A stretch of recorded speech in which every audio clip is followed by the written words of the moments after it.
கர்த்தருக்கு பிரியமானவர்களே, கர்த்தர் எப்படி வழிநடத்தி கொண்டிருக்கிறார் என்று நாம் தொடர்ந்து கற்றுக்கொண்டு வருகிறோம் அல்லவா?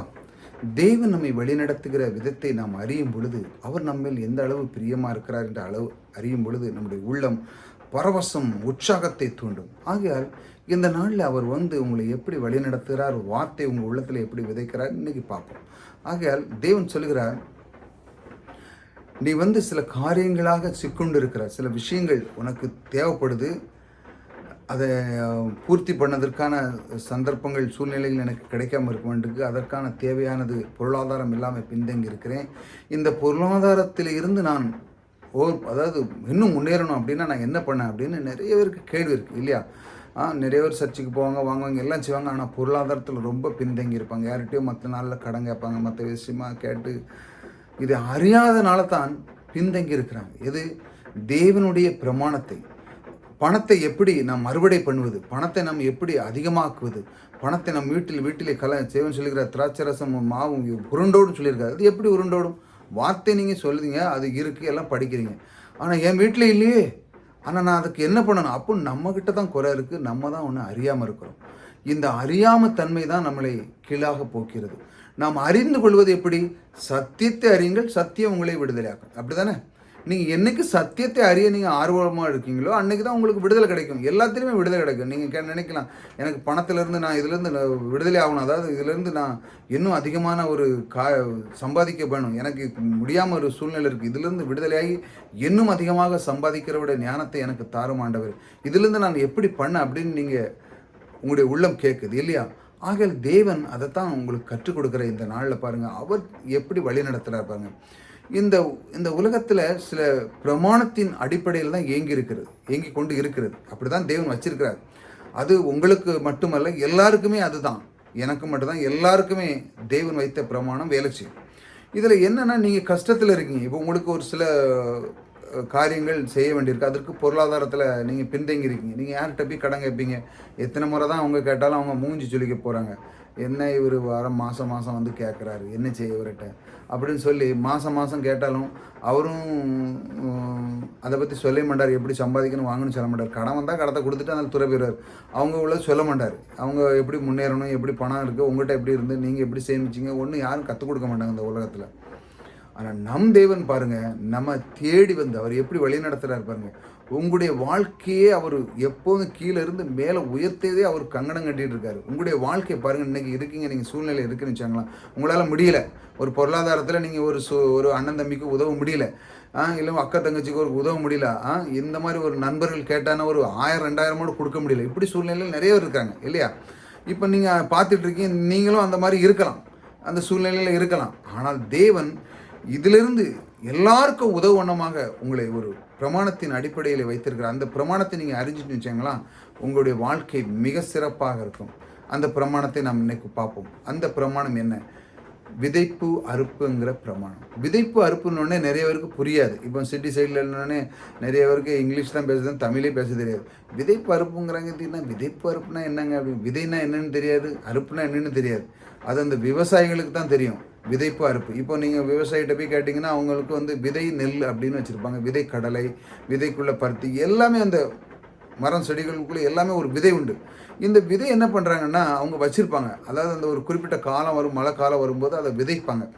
அப்போ விதைச்ச பிறகு அவங்க அதை எதிர்பார்க்குறாங்க. எப்படி ஒரு கொட்டை நெல் விதைச்சின்னு வச்சாங்களா, அது 3 மாதம் 4 மாதம் இல்லை 3.5 மாதத்துக்குள்ளே ஒரு கொட்டை நெல் விதைச்சா 100 கொட்டை நெல் வந்துடும். அந்த மாதிரி அவங்களுடைய நிலங்கள் அப்படி வச்சுருப்பாங்க. எவ்வளோ வேணுமோ அந்த அளவுக்கு அவங்க விதைப்பாங்க. ஏன்டா ஒரு 10 வயல் இருக்குது, அந்த 20 வயல் இருக்குன்னா அந்த தகுந்தாலும் அவங்க விதைப்பாங்க.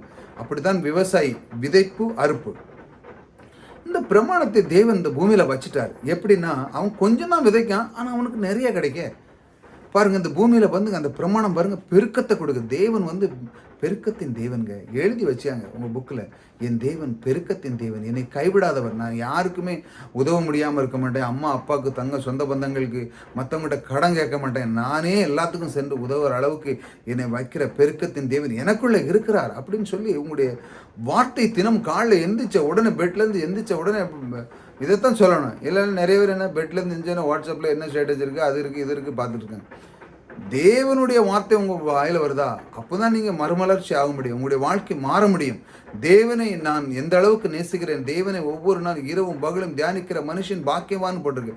நீங்கள் பாக்கியவான் ஆகணும்னா இந்த மாதிரி வார்த்தைகளை கேட்கணும், சத்தியத்தை அறிந்து கொள்ள வேண்டும்.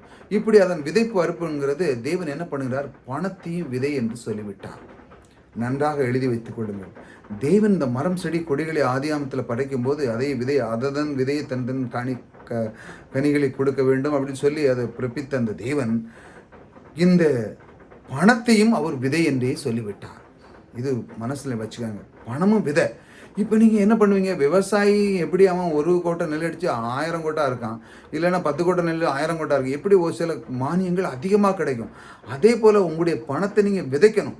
நீங்கள் என்னைக்கு கையில் வச்சுக்கிட்டு இருக்க தட்டியும் அது ஒன்றுமே பலன் கொடுக்காது. என்னைக்கு நீங்கள் ரிலீஸ் பண்ணீங்களோ, இப்போ ஊழியத்துக்கு கொடுக்குறீங்க, சபைக்கு கொடுக்குறீங்க. இப்போ நான் செய்கிற ஊழியத்துக்கு நான் அதற்கான நம்பர்லாம் டிஸ்கிரிப்ஷனில் கொடுத்துருக்குறேன். நீங்கள் இதுக்காக நீங்கள் செய்யும் பொழுது பாருங்கள், உங்களுடைய உள்ளத்தை நான் எப்படி கொடுக்கணும்னு நான் கற்றுக் கொடுக்குறேன் பாருங்கள். அதாவது நீங்கள் கொடுக்கும்போது எப்படி செய்யணும் தெரியுமா, நான் இது ஒரு விதையாக கொடுக்கிறேன் தேவனே, இதில் நான் என்னுடைய எதிர்காலத்தை பார்க்குறேன், இதில் நான் விசுவாசிக்கிறேன். உம்முடைய பரிசுத்த ஆவி இந்த பணத்தினுடைய இந்த காணிக்கை மேலே ஆசீர்வாதத்தை கட்டளையிட்ட இந்த தேவன் எனக்கு பெருக்கத்தை தருகிற தேவன், எனக்கு 10,000 மடங்கு இந்த பணத்திலிருந்து எனக்கு பெருக்கத்தை தருகிற தேவன் எனக்குள்ளே இருக்கிறான்னு சொல்லி நீங்கள் விதைச்சு பாருங்கள். முதல்ல செய்யுங்க, முதல்ல செஞ்சு பழகுங்க. தேவனை ருசித்து பார்த்து பழகுங்க. ருசிக்க தான் உங்களுக்கு புரியும். தேவனை அவர் செய்த பிரமாணத்தை அறியணும்னா நீங்கள் செய்யணும். நிறைய பேர் என்ன தெரியுமா, மூட்டை கட்டி வச்சாதான் பெருக முடியும்னு நினைக்க முடியாது. தேவன் அதில் இதை கொடுக்கறது மூலமாக உங்களுடைய வாழ்க்கையின் இன்பம், சந்தோஷம், மகிழ்ச்சி, அதிலிருந்து ஒரு வேதனை கூட்டால் தேவனுடைய ஐஸ்வர்யமே உங்களுக்கு என்ன கொடுக்குறது, ஆனந்தமும் சந்தோஷத்தையும் கொடுக்குறாரு. அது அவர் சம்பாதிக்கிற பலனை யார் கொடுத்தார், அவர் தானே கொடுத்தார். ஆகையால் அவருக்காக விதைக்கும் போது, ஊழியத்துக்காக சபைக்காக கொடுக்கும்போது, மற்றவர்களுக்கு கொடுக்கும்போது, எஜுகேஷன் கொடுக்கும்போது, இப்படி ஏராளமாக கொடுக்கும்போது எப்படி நோக்கத்தை கொடுக்க வேண்டும் நான் சொல்லியிருக்கிறேன். விதையாக எண்ணி கொடுத்து நோக்கத்தை எதிர்பார். எப்படி விவசாயி தன் விதையை விதைச்ச பிறகு அவன் 3 மாதம் 4 மாதம் கழித்து அந்த நெல் எடுத்து நட்டு மறுபடியும் அவன் அந்த அறுவடையை 3 மாதம் கழித்து எதிர்பார்க்கிறானோ, தேவன் அப்படித்தான் பிரமாணத்தின் அடிப்படையில் செய்கிறார். நீங்கள் விதைக்க பொழுதுதான் அது இமீடியட்லி அது வேலை செய்ய ஆரம்பிக்கும். இப்படி தான் தேவன் பிரமாணத்தை வச்சிருக்கிறார். அவருடைய வார்த்தை பாருங்கள். இதற்காக நம்ம என்ன செய்யணும் பாருங்கள், கர்த்தரை துதிக்கணும். நம்முடைய தேவனை கீர்த்தனம் வருகிறது நல்லது, துதித்திலே இன்பமாக இருக்கும். இப்படிப்பட்ட வார்த்தைகளை நீங்கள் கேட்கும் பொழுது கர்த்தரை துதிக்கணும், கர்த்தர் மேல் இன்பமாக இருக்கணும், கர்த்தருடைய வார்த்தையை தியானிக்கணும். இப்படி அதிகமாக நீங்கள் உள்ளத்தில் வரணும். நீங்கள் கேட்டிருக்கிறீங்க, நீங்கள் மிக மிக மிக மிகப்பெரிய பாக்கியவான். ஏனென்றால் தேவன் பரிசுத்த ஆவியானவர் உங்கள் உள்ளத்திலே உலாவுகிறார். நீங்கள் இந்த நிலைமையிலிருந்து என்னால் நான் சொல்கிறேன், இந்த ஊடி சீக்கிரம் உங்களுடைய 1 மாதம் இல்லை இந்த மாதத்துக்குள்ளே நீங்கள் விதைக்க ஆரம்பிச்சுட்டீங்களா, உங்களுடைய வாழ்க்கை திறனை நீங்கள் மாறுதலை பார்ப்பீங்க. அப்போ நீங்கள் கமெண்டில் கண்டிப்பாக போடுவீங்க, பிரதர் நான் நீங்கள் சொன்ன அந்த வார்த்தை கண்டிப்பாக தேவன் எனக்கு இந்த பெருக்கத்தை கொடுத்தார், எனக்கு எந்த அளவுக்கு வேணுமோ அந்த அளவுக்கு நான் பெருக்கத்தை பெற நான் அந்த அளவுக்கு நான் விதைத்தேன் என்று சொல்லுவீங்க.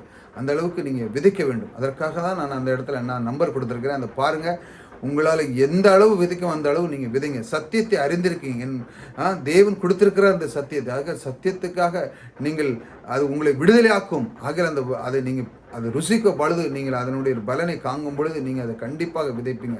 அதற்கு முன்பாக இதை விதைத்து பலனை பார்க்கும் பொழுது உங்களுடைய உள்ளம் மகிழ்ந்திருக்கும், சந்தோஷமாக இருக்கும், கலிகூரும். ஆகையால் இந்த மாதிரி வார்த்தைகளை தொடர்ந்து கேளுங்கள். நீங்கள் பாக்கியவான். எப்பொழுதும் நீங்கள் இதை கேட்கும் பொழுது உங்களுடைய உள்ளம் கர்த்தருக்குள்ளோ இருக்கணும். புதிதாக வந்தவங்க சப்ஸ்கிரைப் பண்ணிச்சாங்க, தொடர்ந்து இதை கேட்டுக்கொண்டே இருங்க. கர்த்தர் எப்படி வழி நடத்துகிறார், இப்படித்தான் உங்களை தொடர்ந்து வந்து உங்களுக்கு இந்த வார்த்தைகளை கொடுக்கிறார். ஆகையால் விதை பருப்பை விட்டு விடாதீர்கள். கர்த்தர் உங்களோடு கூட இருக்கிறார். கர்த்தர் உங்களை ஆசீர்வதிக்கிறார்.